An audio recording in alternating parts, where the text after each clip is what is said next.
Yeah, welcome to my channel. Um, Episode 3. I mean, titled basically Two for the Road. It was interesting. Seeing how each of the characters were paired off with the characters that they are going to be playing in the movie of them. Essentially, you have Steve Martin being paired off with Eugene Levy, uh, Martin Short, of course, with Galifianakis, and then of course Selena Gomez with Eva Longoria. Um, I was a little I want to say, I don't want to say surprised. I might have missed it in episode one, um, or episode two for that matter, but more so to the point like Kamal Nanjiani was in the episode, and seeing that he wasn't really introduced in the card game and now he's there.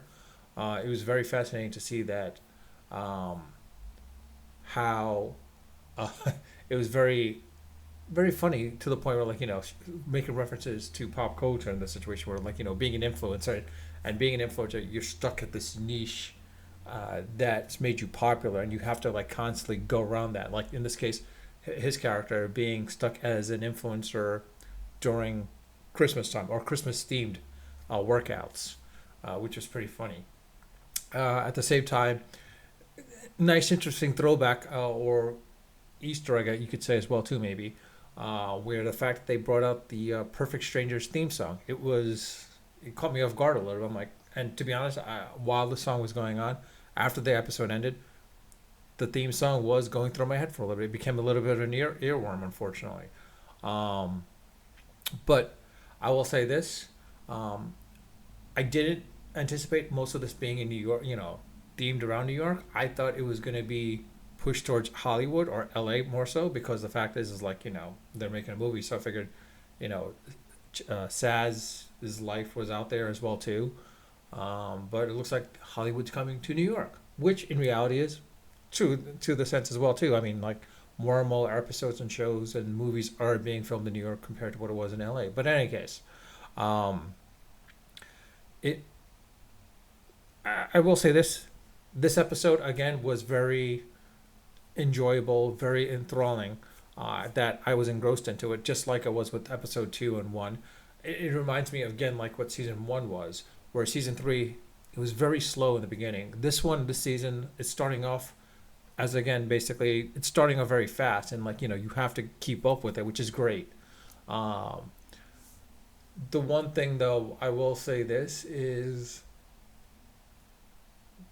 if I feel like the writers are putting in Easter eggs, a little bit of Easter eggs here and there, giving us clues to the to the to essentially the killer or killers. I initially thought it was going to be the daughter, the girl, but it's looking like maybe not. It might not be the girl. Um, I still wouldn't be surprised. Honestly, I still wouldn't be surprised.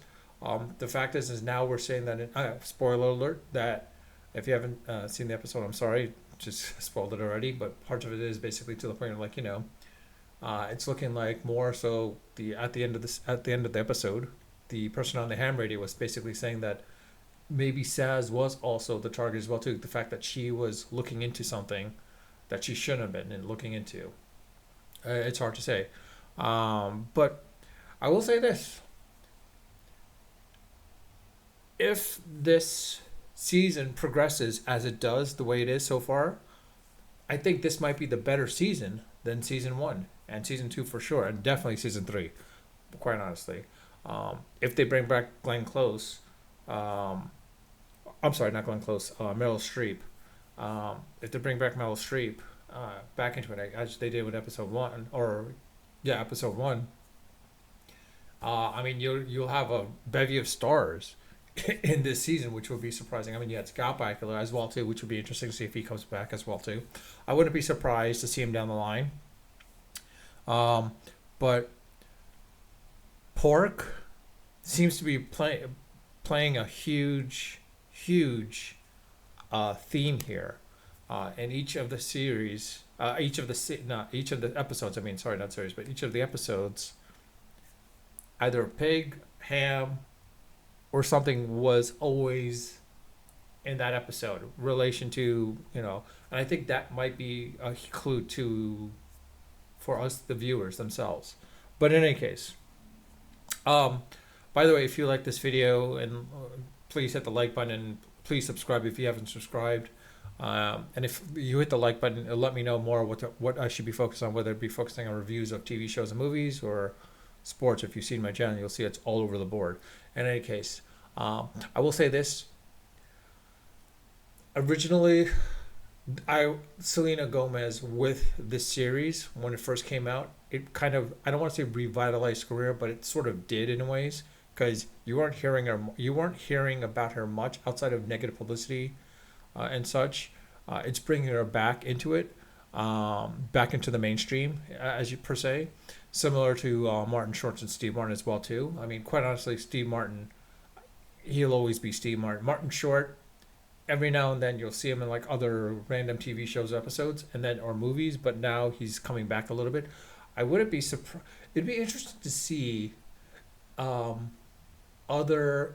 Again, I think I made a reference into or made this call or request in other videos that I talked about with when I was reviewing Only Murders in the Building. If Chevy Chase made a guest appearance, it'd be interesting to see how that worked out. The Three Amigos, but that'd be funny to see how that worked out, if it does work out that aspect. But in any case, I think people would probably, even though Chevy Chase is known to be a prima donna, to the point where, like, we've heard stories about it on the show Community by far, which is a really good show if you haven't watched it. It's a case where I would be also interested to seeing maybe Diane Keaton would be interesting to see on the show. Honestly, it seems like everyone that were movie actors in the 80s and early 90s that were slowly fading away are coming back, or their careers are getting revitalized through series now. I wouldn't be surprised to see Meg Ryan, honestly. It'd be surprising if Meg Ryan actually came into this series. They might just introduce her too. I don't know. Be really interesting to see from that perspective. But in any case, again, I still think maybe the murderer might be the daughter, but I could be wrong. It could be a confluent of the group itself from the Westies, basically. It could be them, but only time will tell. We'll see how that works out. But in any case, I'll leave it at that. Let me know your thoughts in the comment section. I do read my comments, and I do respond to them when they warrant a response. Let me know your thought. Who do you think you've done it? Who's done it? Who done it so far? I mean, even though there might be a new character, I think we might see a new character, of course, introduced in episode 4, possibly episode 5. And in that, we'll probably find the killer from that perspective. But in any case, it'll be interesting to see how season 5 plays out, quite honestly, because we've seen word that, or read basically that season 5, there's a committal for season 5. So it'll be interesting to see how that works out with the writers as well too. I mean, this could be setting up for season 5, for maybe season 5 being the finale. But in any case, or final season. But in any case, I'll leave it at that. Unfiltered, unedited, and of course, always unrehearsed. Until next time.